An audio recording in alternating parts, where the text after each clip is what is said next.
Halo Sobat Suka Cerita, Assalamualaikum. Selamat datang kembali di channel ini. Dalam video kali ini, aku akan bercerita tentang sejarah dan asal-usul Kutai Kartanegara. Biar nggak ketinggalan cerita lengkapnya, jangan di-skip dan happy watching!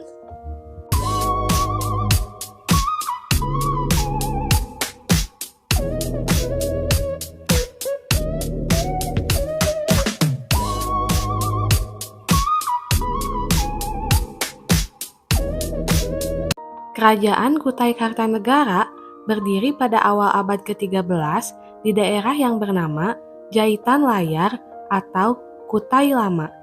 Kini menjadi sebuah desa di wilayah Kecamatan Anggana. Dengan rajanya yang pertama yakni Aji Batara Agung Dewa Sakti tahun 1300 sampai 1325.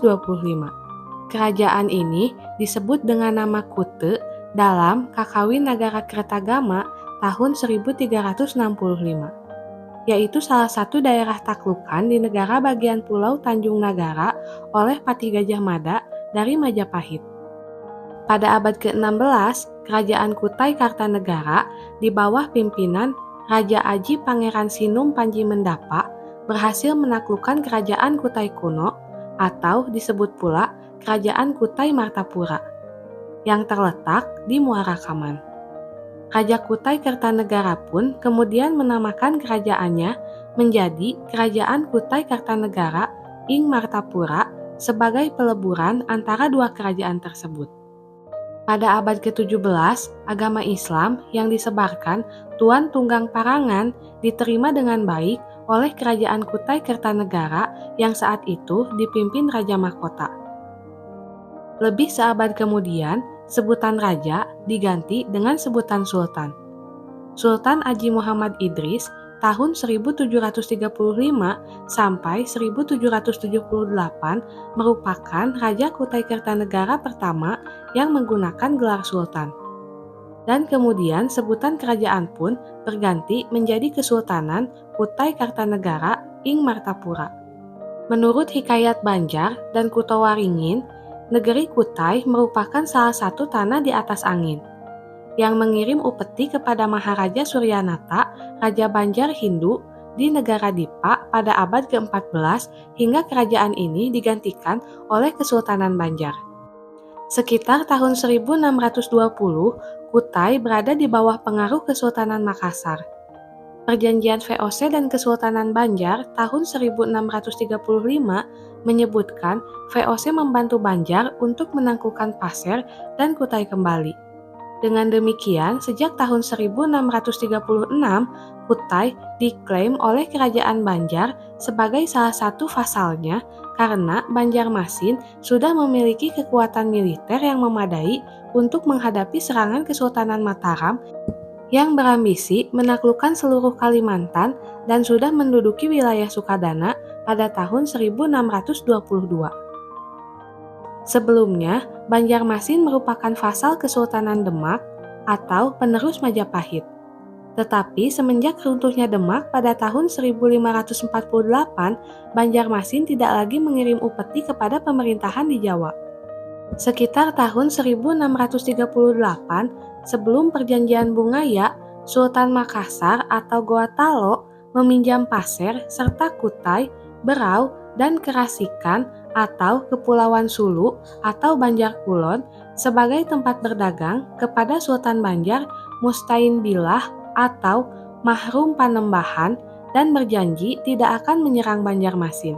Hal tersebut terjadi ketika Kiai Martasura diutus ke Makassar dan mengadakan perjanjian dengan I Mangadi Cina, Daeng Sitaba, Karaeng, Pati Ngaloang, Sultan Mahmud, yaitu Raja Talo yang menjabat Mangkubumi bagi Sultan Malikus Said, Raja Goa tahun 1638 sampai 1654.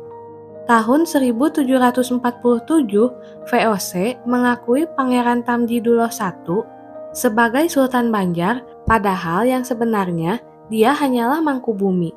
Pada 1765, VOC berjanji membantu Sultan Tamjidullah I yang pro-VOC untuk menaklukkan kembali daerah-daerah yang memisahkan diri, di antaranya Kutai berdasarkan Perjanjian 20 Oktober 1756. Karena VOC bermaksud menyatukan daerah-daerah di Kalimantan sebagai daerah pengaruh VOC, padahal Kutai di bawah pengaruh Raja Wajo yang anti-VOC. Pangeran Amir, pewaris mahkota Kesultanan Banjar yang sah, dibantu pamannya Arung Turawe atau kelompok anti-VOC berusaha merebut tahta tetapi mengalami kegagalan. Pada 13 Agustus 1787, Sultan Banjar, Sunan Nata Alam, membuat perjanjian dengan VOC yang menjadikan Kesultanan Banjar sebagai daerah protektorat VOC, sedangkan daerah-daerah lainnya di Kalimantan yang dahulu kala pada abad ke-17 pernah menjadi vasal Banjarmasin diserahkan secara sepihak sebagai properti VOC Belanda. Tahun 1778, Landak dan Sukadana atau sebagian besar di Kalimantan Barat telah diperoleh VOC dari Sultan Banten. Pada 9 September 1809, VOC meninggalkan Banjarmasin atau kota Tatas dan menyerahkan Benteng Tatas dan Benteng Tabanio kepada Sultan Banjar yang ditukar dengan intan 26 karat. Kemudian, wilayah Hindia Belanda diserahkan kepada Inggris karena Belanda kalah dalam peperangan. Tanggal 1 Januari 1817, Inggris menyerahkan kembali wilayah Hindia Belanda termasuk Banjarmasin dan daerah-daerahnya kepada Belanda dan kemudian Belanda memperbaharui perjanjian dengan Sultan Banjar. Negara Kutai diserahkan sebagai daerah pendudukan Hindia Belanda dalam kontrak persetujuan Karang Intan I pada 1 Januari 1817. Negeri Kutai diserahkan sebagai daerah pendudukan Hindia Belanda dalam kontrak persetujuan Karang Intan I pada 1 Januari 1817 antara Sultan Sulaiman dari Banjar dengan Hindia Belanda. Perjanjian berikutnya pada tahun 1823, negeri Kutai diserahkan menjadi daerah pendudukan Hindia Belanda dalam kontrak persetujuan Karang Intan II pada 13 September 1823 antara Sultan Sulaiman dari Banjar dengan Hindia Belanda, diwakili Residen Mr. Tobias. Secara hukum, Kutai dianggap negara bagian di dalam negara Banjar. Negeri Kutai ditegaskan kembali termasuk daerah-daerah pendudukan Hindia Belanda di Kalimantan menurut perjanjian Sultan Adam Al-Watsik Billah dengan Hindia Belanda yang ditandatangani dalam loji Belanda di Banjarmasin pada tanggal 4 Mei 1826. La Madukeleng atau Raja Wajo menawan daerah Pasir dan Kutai. Aji Muhammad Idris merupakan Raja Kutai Kertanegara pertama yang memakai gelar Sultan sebagai upaya melepaskan diri dari dominasi Sultan Banjar yang berada di dalam pengaruh VOC. Sultan Aji Muhammad Idris yang merupakan menantu dari Sultan Wajo berangkat ke Tanah Wajo, Sulawesi Selatan untuk turut bertempur melawan VOC bersama rakyat Bugis. Pemerintahan Kesultanan Kutai Kartanegara untuk sementara dipegang oleh Dewan Perwalian. Pada tahun 1739, Sultan Aji Muhammad Idris gugur di Medan Laga. Sepeninggalan Sultan Aji Muhammad Idris, terjadi kudeta tahta kerajaan oleh Aji Kado. Putra mahkota kerajaan, yakni Aji Imbut, yang saat itu masih belia, kemudian dilarikan ke Wajo. Aji Kado kemudian mengangkat dirinya sebagai Sultan Kutai Kartanegara dengan gelar Sultan Aji Muhammad Aliyedin. Setelah dewasa, Aji Imbut sebagai putra mahkota yang sah dari Kesultanan Kutai Kartanegara kembali ke tanah Kutai.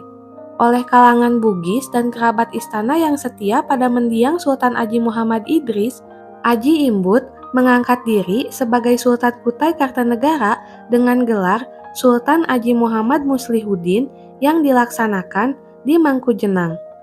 Sejak itu dimulailah perlawanan terhadap Aji Kado. Perlawanan berlangsung dengan siasat embargo yang ketat oleh Mangkujenang terhadap pemarangan.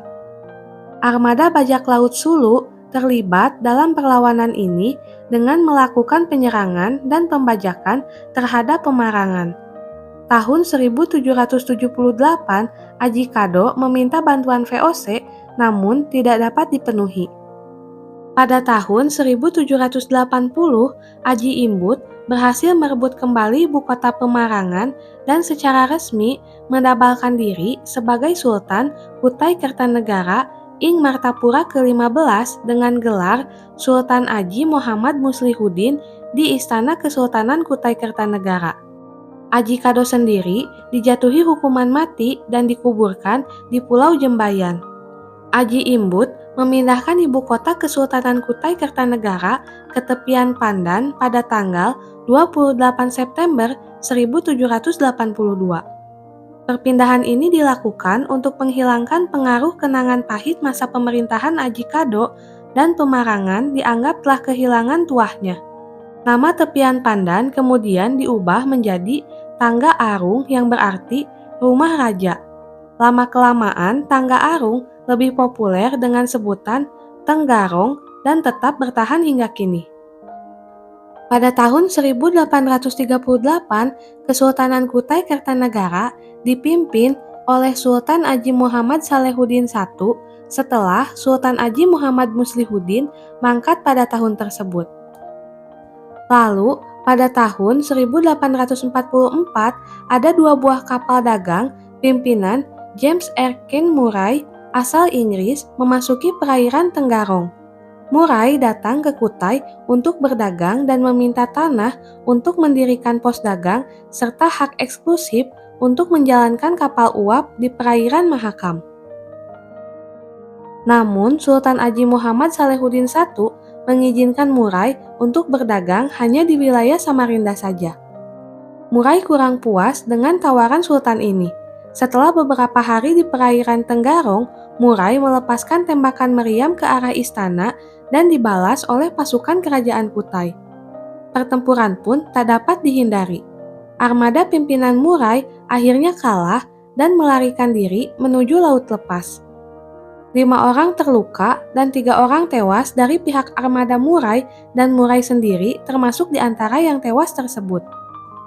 Insiden pertempuran di Tenggarong ini sampai ke pihak Inggris. Sebenarnya, Inggris hendak melakukan serangan balasan terhadap Kutai, namun ditanggapi oleh pihak Belanda bahwa Kutai adalah salah satu bagian dari wilayah Hindia Belanda dan Belanda akan menyelesaikan permasalahan tersebut dengan caranya sendiri. Kemudian, Belanda mengirimkan armadanya di bawah komando De Hoef dengan membawa persenjataan yang lengkap. Setibanya di Tenggarong, armada De Hoef menyerang istana Sultan Kutai. Sultan Aji Muhammad Salehuddin I diungsikan ke kota Bangun. Kota Tenggarong dibakar dan menghanguskan lebih dari 500 rumah penduduk.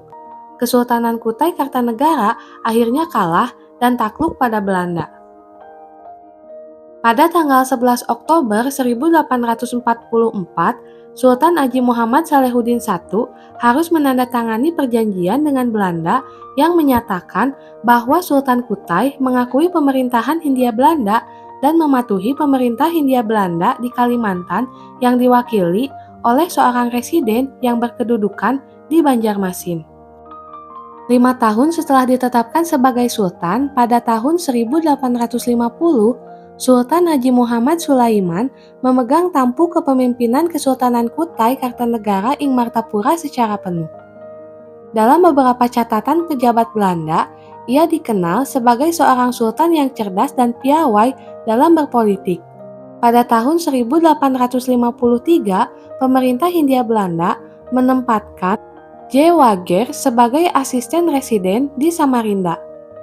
Saat itu, kekuatan politik dan ekonomi masih berada dalam genggaman Sultan Haji Muhammad Sulaiman pada tahun 1850 sampai 1899.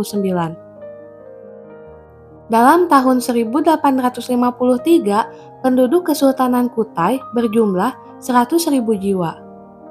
Tahun 1855, Kesultanan Kutai termasuk sebagai bagian dari Zuid en Oosterafdeling van Borneo.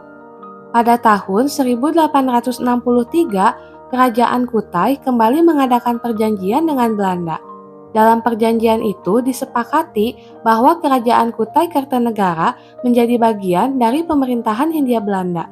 Berlanjut, pada tahun 1888, pertambangan batu bara pertama di Kutai dibuka di Batu Panggal oleh insinyur tambang asal Belanda, J.H. Manton.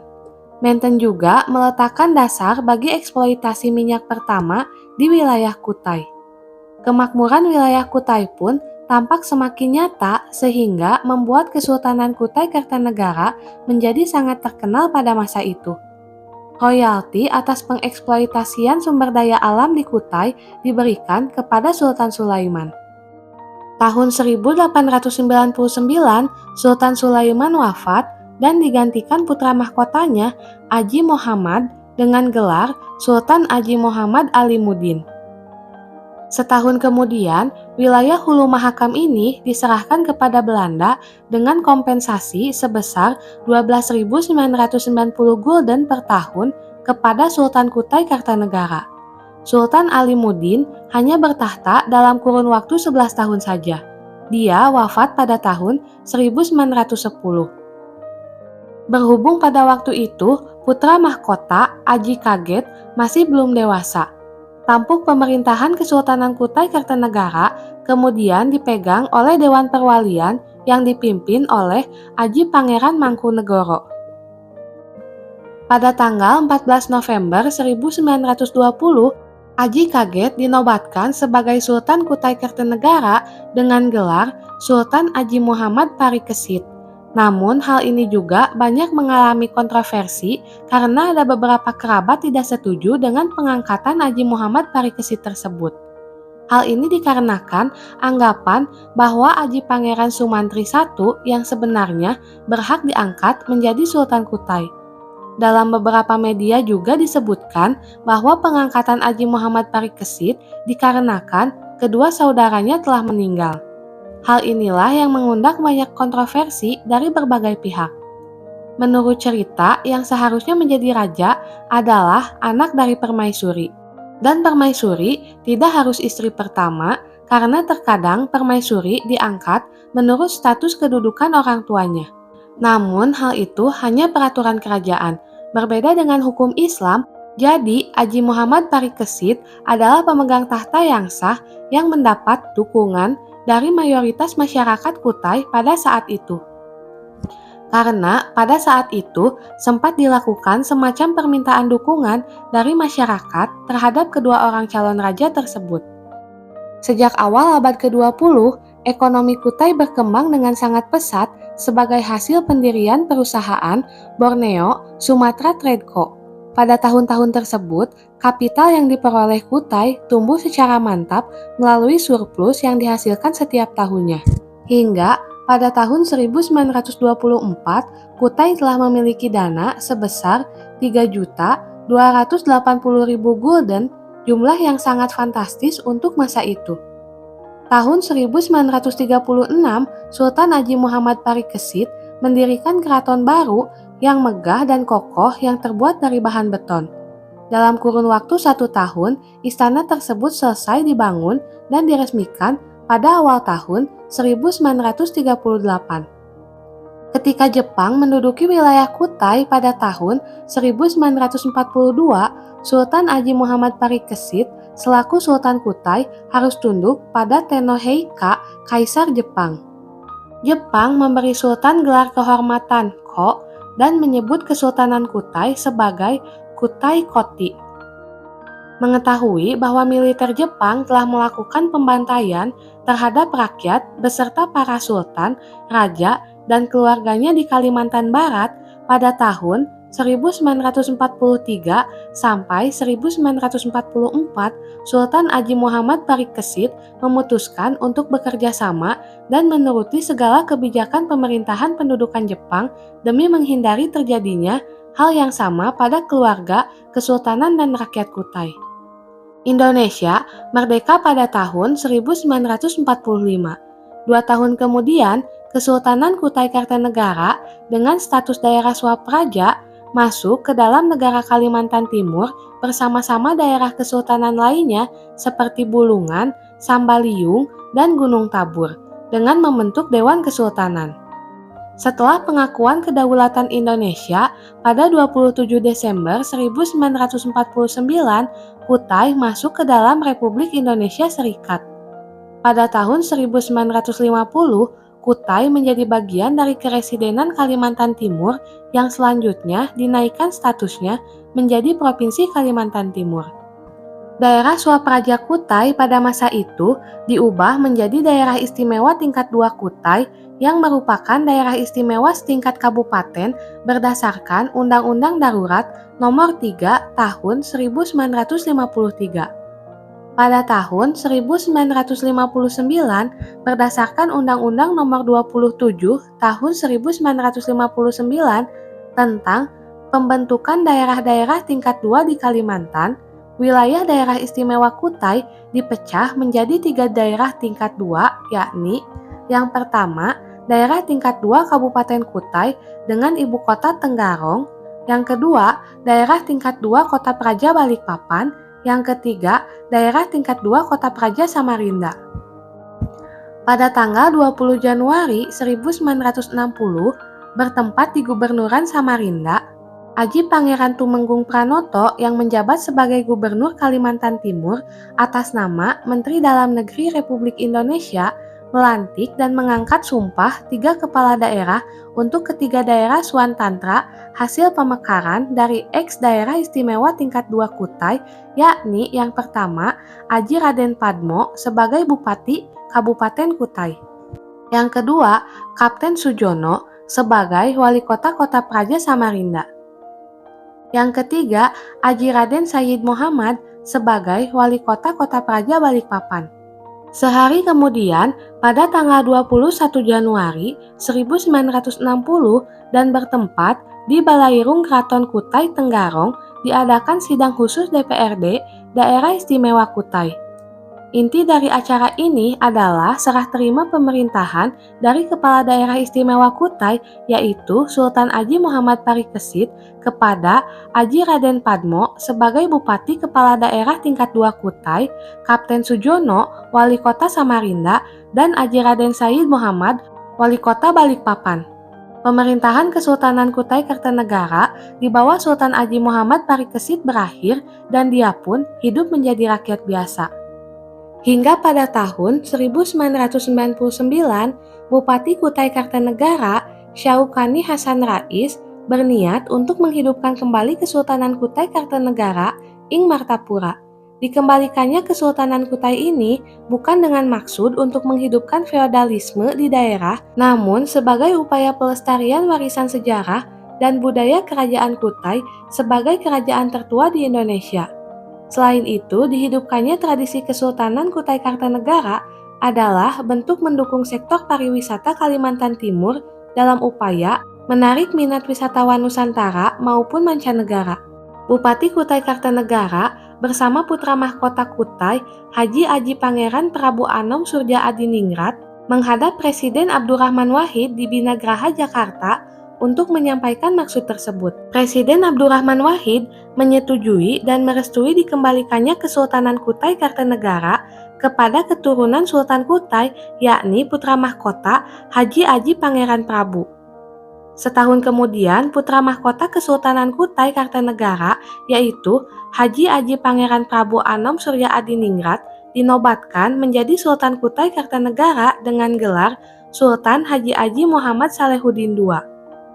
Penabalan Aji Pangeran Prabu sebagai Sultan Kutai Kartanegara baru dilaksanakan pada tanggal 22 September 2001. Berdiri sejak tahun 400 sampai 500 Masehi dan runtuh sekitar tahun 1635, menunjukkan eksistensi kerajaan Kutai yang begitu bagus kala itu. Selama itu pula, beberapa benda peninggalan ini menjadi saksi bisu perjalanan kerajaan Kutai. Pertama, ada 7 batu yupa. Yupa kerap disebut dalam cerita sejarah kerajaan Kutai, yaitu prasasti yang terdiri dari 7 tihang atau tugu batu andesit setinggi 1 meter. Adapun fungsi dari tiang yang ditancapkan di atas tanah ini adalah untuk prasasti atau dokumen sejarah, lambang kebesaran raja, serta untuk mengikat hewan pada saat acara keagamaan. 7 prasasti Yupa yang berada di lokasi yang sama ini sering disebut sebagai Prasasti Mulawarman atau Prasasti Kutai. Setiap prasasti tersebut menceritakan sejarah kerajaan Kutai, khususnya pada era Raja Mulawarman, yakni raja yang paling terkenal karena pada masanya membawa kejayaan pada kerajaan dan masyarakat sekitar. Yang kedua, ada Cagar Budaya Arca. Cagar Budaya Arca merupakan sebuah lokasi sekaligus bukti sejarah kerajaan Kutai, tepatnya di kawasan Sungai Pantun, anak Sungai Kedang Kepala, Gunung Kombeng, Kecamatan Muara Wahau. Dalam gunung tersebut terdapat arca yang diyakini merupakan peninggalan kerajaan Kutai. Arca tersebut terdiri dari kelompok arca Siwa, yakni Kepala Brahma, Nandiswara, Nandin, Mahakala, Kartikeya, Ganesha, dan Mahadewa Guru, dan arca Buddha II yang dipindah ke Museum Mulawarman. Yang ketiga, ada Kalung Siwa. Kalung emas ini ditemukan penduduk sekitar Danau Lipan pada masa pemerintahan Sultan Muhammad Sulaiman pada tahun 1850 sampai 1899. Penemuan tersebut diserahkan kepada kerajaan dan dipakai oleh Sultan pada pesta adat yang diadakan setiap tahun penobatan Sultan sebagai Raja Kutai Kartanegara. Yang keempat, ada Kalung Uncal. Kalung ini berasal dari masa kerajaan Mulawarman yang kemudian dipakai oleh Raja dan Sultan setelah kerajaan Mulawarman dan Kutai bersatu. Namun, uncal berasal dari bahasa India, yakni uncele yang artinya sepasang. Kalung untuk wanitanya disebut Kalung Putri Dewi Sinta yang sayangnya tidak diketahui di mana keberadaannya. Yang kelima, ada kura-kura emas. Ini adalah peninggalan perhiasan berbentuk kura-kura milik seorang putri raja bernama Aji Bidara Putih. Benda bersejarah ini merupakan hadiah dari seorang pangeran bangsa Cina sebagai mahar melamar putri tersebut bersama dengan sejumlah perhiasan lainnya yang terbuat dari emas dan intan. Yang keenam, tali juita. Seperti namanya, peninggalan ini berupa sebuah tali yang digunakan sebagai lambang Sungai Mahakam. Tali tersebut terbuat dari 3 kali 7 helai benang yang diwarnai dengan kunyit, dipakai pada saat upacara adat diadakan. Ketujuh, ada kelambu kuning. Kelambu kuning merupakan sebuah tempat berupa kelambu berwarna kuning yang menyimpan benda-benda bersejarah dari kerajaan Kutai. Beberapa di antaranya yaitu kelengkang besi atau wadah besi tempat bayi, tajau atau guci air, gong Raden Galuh, gong bende sebagai peringatan dalam kotak, arca Singanoleh, perisai Aji Siti Berawan, sangkoh piatu, dan sangkoh buntut yupa. Yang kedelapan, benda-benda keramik. Ditemukan banyak sekali keramik Tiongkok di daerah aliran Sungai Mahakam. Juga ditemukan dari hasil galian penduduk setempat. Peninggalan ini menandakan bahwa pada masa itu wilayah Nusantara, khususnya daerah kekuasaan Kutai, telah menjalin kerjasama dengan berbagai dinasti Cina seperti dinasti Tang Akhir, dinasti Song, dinasti Yuan, dinasti Anam, dan dinasti Ming. Kesembilan, tombak kerajaan Majapahit. Ini adalah penanda terjalinnya kerjasama di antara dua kerajaan, yaitu kerajaan Kutai dengan kerajaan Majapahit. Kesepuluh, ada gamelan Gajah Prawoto. Peninggalan ini berupa seperangkat gamelan lengkap dengan beberapa topeng, keris, pangkon, keramik perak dan kuningan, dan wayang kulit. Hubungan kebudayaan dengan kerajaan-kerajaan di Jawa pun sangat tampak dari perpaduan benda-benda tersebut, yang diawali oleh kerajaan Majapahit sebagai pelopornya. 11. Singgasana Sultan. Dahulu, Sultan duduk di atas singgasana, dan inilah yang diduduki Raja Kutai saat itu. Mulai dari Sultan Aji Muhammad Sulaiman hingga Sultan Aji Muhammad Parikesit. Singgasana tersebut disertai dengan payung umbul-umbul dan geta atau tempat peraduan pengantin kerajaan Kutai. Ke-12 ada makam Awanglong. Bukan makam biasa, ini adalah makam pahlawan yang merupakan panglima kerajaan Kutai bernama Senopati Aryo Awanglong. Makam ini dibuat untuk mengenang jasanya memimpin perlawanan kerajaan melawan penjajah Inggris dan Belanda. Makam ini terletak di Tenggarong, tepatnya di Teluk Mentangis, Sungai Mahakam. Ke-13 ada Ketopong. Ketopong merupakan istilah untuk menyebut mahkota di kerajaan Kutai. Benda kerajaan ini memiliki bentuk sangat unik, yakni meru bertingkat khas kerajaan Hindu dengan hiasan motif spiral dikombinasikan dengan motif sulur.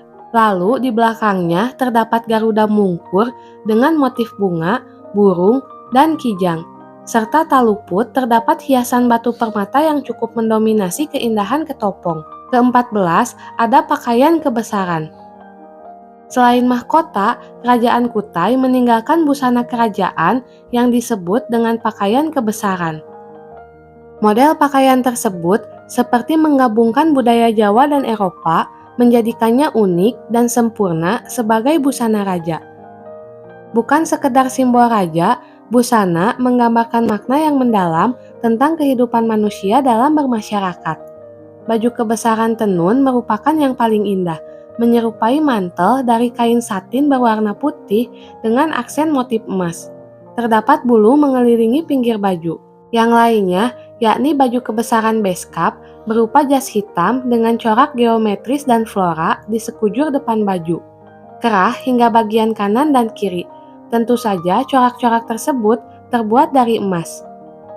Ke-15 ada keris Bukit Kang. Peninggalan lain yang menarik diketahui dari sejarah kerajaan Kutai yakni keris Bukit Kang.